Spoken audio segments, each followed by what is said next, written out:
ప్రముఖ ఆధ్యాత్మిక ప్రవచనకర్త, ఆంధ్రప్రదేశ్ ప్రభుత్వ సలహాదారు చాగంటి కోటేశ్వరరావు గారికి తిరుమలలో అవమానం జరిగింది అంటూ సోషల్ మీడియా వేదికగా పెద్ద ఎత్తున ప్రచారం జరుగుతున్నటువంటి నేపథ్యంలో ఆ ప్రచారాన్ని తిరుమల తిరుపతి దేవస్థానం ఖండించింది.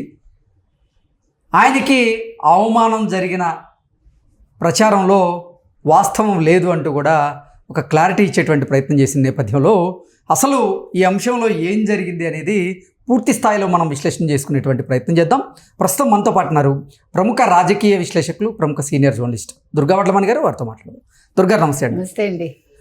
ప్రముఖ ఆధ్యాత్మిక ప్రవచనకర్త, అలాగే ఆంధ్రప్రదేశ్ ప్రభుత్వ సలహాదారు అయినటువంటి చాగంటి కోటేశ్వరరావు గారికి తిరుమలలో అవమానం జరిగింది అంటూ సోషల్ మీడియాలో పెద్ద ఎత్తున ప్రచారం జరిగింది. ఆ ప్రచారాన్ని ఖండిస్తూ కూడా తిరుమల తిరుపతి దేవస్థానం ఆ అంశం మీద ఒక క్లారిటీ ఇచ్చేటువంటి ప్రయత్నం అయితే చేసింది. ఏంటి మేడం అసలు ఏం జరిగింది ఈ అంశంలో? అంటే ఈ మధ్యన తిరుమల అనేది ఒక ఏమనాలి, అసత్య ప్రచారాలకి లేదు కాంట్రవర్సీస్కి కేంద్రంగా మారుతుందా మనం చూస్తుంటే. ఇప్పుడు దేవుణ్ణి చూడడానికి వెళ్ళినప్పుడు దేవుణ్ణి చూసామా లేదా అనేది ముఖ్యం, కానీ మనకి ఏ రకమైన సేవలు దొరికాయి లేకపోతే మనకి ఏ రకమైన ప్రోటోకాల్ దొరికింది అనేది కాదు కదా. ఇప్పుడు అసలు యాక్చువల్గా అక్కడ ఏమీ జరగలేదు. కోటేశ్వరరావు గారు ఇప్పుడు క్యాబినెట్ హోదా ర్యాంక్ అయింది. ఆయన 14న వారు రావడానికి అరేంజ్మెంట్స్ జరిగాయి. అక్కడ బయోమెట్రిక్ విధానం ద్వారా ఆయన వెళ్ళమని అడిగారు.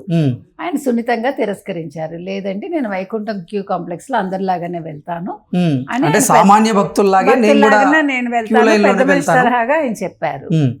దానికి ఆయనకి ఏదో అన్యాయం జరిగిపోయింది, ఆయనకి ఏదో అమర్యాద జరిగింది, ఆయన గౌరవం ఇవ్వలేదు. ఆయనకి అవసరం అండి ఇవన్నీ.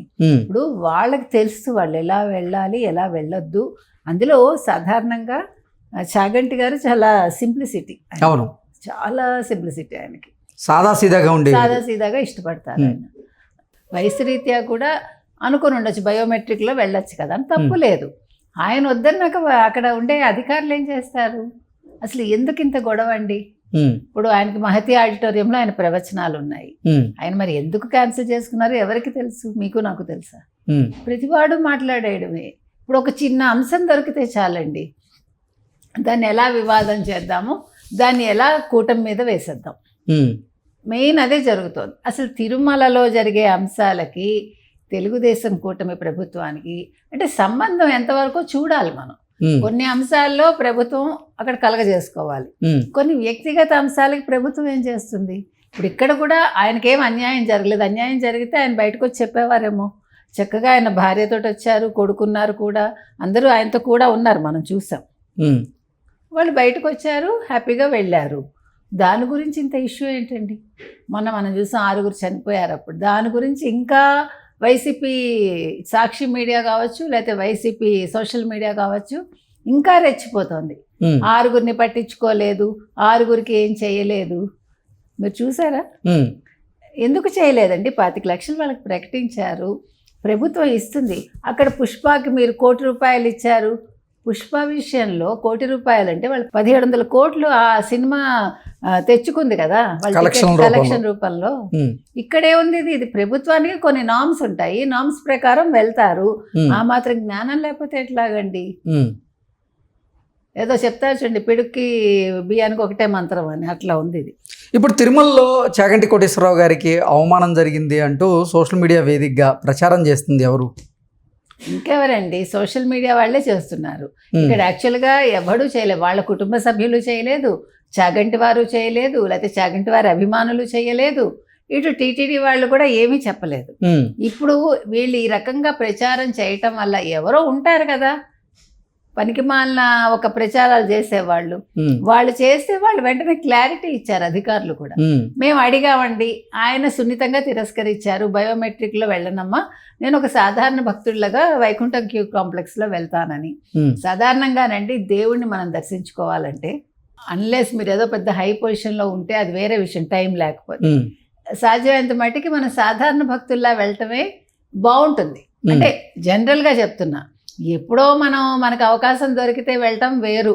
ఏదో మనం ఎవరి చేతో చెప్పించుకుని ఒక స్పెషల్ దర్శనానికి సాధారణంగా 300 టికెట్ కొనుక్కుంటే మనం హ్యాపీగా వెళ్ళిపోయి రావచ్చండి. ఇవన్నీ అవసరం లే, ప్రోటోకాల్స్ ఇవేం అవసరం లే. కాకపోతే ఏంటంటే వారి క్యాబినెట్ హోదా ఉంది. ఇప్పుడు వారు ప్రభుత్వం చేత ఆధ్యాత్మిక సలహాదారుగా నియమించబడ్డారు కాబట్టి ఖచ్చితంగా మామూలుగా కూడా వారికి చాలా గౌరవం ఇస్తారు తిరుమల వాళ్ళు. తిరుమలలో ఎప్పుడూ కూడా దొరుకుతుంది, ఎందుకంటే వారు చక్కటి ప్రవచనాలు చెప్తారు. ఇప్పుడు వారికి ఒక ప్రభుత్వంలో ఒక గుర్తింపు ఉంది కాబట్టి ఇంకొంచెం ఎక్కువ అవుతుంది అది సహజంగానే. సో వాళ్ళు ఏమి అక్కడ తగ్గించి ఉండరు, వాళ్ళు తక్కువ చేసి ఉండరు. అనవసరంగా వీళ్ళు రెచ్చిపోయి మాట్లాడటం అనేది అనవసరం. అయినా కోడిగుడ్డు మీద వెంట్రుకలు పీకారని ప్రతిదానికి ఏదో ఒకటి గొడవలు చేయడం ఏంటండి? ఇవి చాలా చిన్న విషయాలు, అల్పమైన విషయాల కోసం మనం అక్కర్లేని రచ్చ చేయటం అనేది అనవసరం అనేది నా ఉద్దేశం. ఏదేమైనా ఆయన హ్యాపీగా వెళ్ళారు వచ్చారు. అక్కడ అధికారులు కూడా బాగానే ఉన్నారు. అంటే తిరుమల తిరుపతి దేవస్థానానికి చెందినటువంటి అధికారుల తీరు పట్ల చాగంటి కోటేశ్వరరావు గారు కూడా చాలా సంతృప్తిని వ్యక్తం చేశారు. ఆయనే స్వయంగా నాకు ఎటువంటి బయోమెట్రిక్ విధానాలు అవసరం లేదు, నేను సాధారణ భక్తుల్లానే నేను కూడా స్వామివారిని దర్శించుకుంటాను ఉత్తర ద్వారం ద్వారా అంటూ ఆయన తెలిపినట్లుగా కూడా మనకి కొన్ని వార్తలు చూసాం మనం. అయినప్పటికీ పదే పదే ఇదే అంశాన్ని ప్రస్తావిస్తూ ఎందుకు సోషల్ మీడియాలో ఈ అంశాన్ని ట్రోల్ చేస్తూ ఉన్నారు అంటే ఏం చెప్తారు? ఏమండి, ఆయన సంతృప్తి పడ్డారు, ఆయన వద్దన్నారు, అధికారులు అడిగారు, అక్కడితో ఆ విషయం అయిపోయింది. అధికారులు మళ్ళీ ఒక క్లారిటీ ఇచ్చాక కూడా రచ్చ చేస్తున్నారంటే ఏదో వ్యూస్ కోసమో, లేదు ఈ ప్రభుత్వాన్ని ఏదో ఇబ్బంది పెట్టాలనో, లేకపోతే టీటీడీ ప్రతిష్ట దిగజార్చాలనో, ఇంతే కదా ఉంటాయి. అంటే ఇప్పుడు టీటీడీ అనేది ఎలా ఉందంటే గత ప్రభుత్వ హయాంలో వాళ్ళు అన్ని తప్పిదాలు చేశారు కాబట్టి ఆ లడ్డు కల్తీ ఏదైతే బయటకు వచ్చిందో దాని మీద వైసీపీ చాలా కోపంగా ఉంది. అంటే అది బయటకు వచ్చాక ఇప్పుడు ఎలాగ దీన్ని ఇది చేయాలి. మొన్న అందుకే కదా ఇది వైకుంఠం టికెట్స్ విషయంలో కూడా, టోకెన్ల జారీ విషయంలో కూడా యాక్చువల్గా అక్కడ డిఎస్పీది తప్పు కనిపిస్తుంది మనకి. 9వ కౌంటర్ లేనే లేదు, అక్కడ వాళ్ళు బ్యారికేడ్స్ అతను పెట్టలేదు చెప్పినా కూడా ఈ 6 చనిపోయాక దీన్ని ఎంత పెద్ద ఇష్యూ చేసింది వైసీపీ. వాళ్ళకి 1 crore ఇవ్వాలి, ఇది చాలా అన్యాయం, అసలు ఏం చేస్తోంది ఈ ప్రభుత్వం అంటూ. ఓకే, ఇప్పుడు పవన్ కళ్యాణ్ వచ్చి క్షమాపణ చెప్పారు, మిగతా వాళ్ళని కూడా చెప్పమన్నారు. అదంతా సహజంగానే జరిగింది, మంచిగానే జరిగింది. జరిగాక ఇంకా దీని మీద ఎందుకండి రచ్చరచ్చ చేసుకోవటం? ఆయనకి ప్రోటోకాల్ ఇవ్వలేదు, మీరు చూసారా వెళ్ళి అక్కడ? మనం వెళ్ళి చూడలేదు కదా.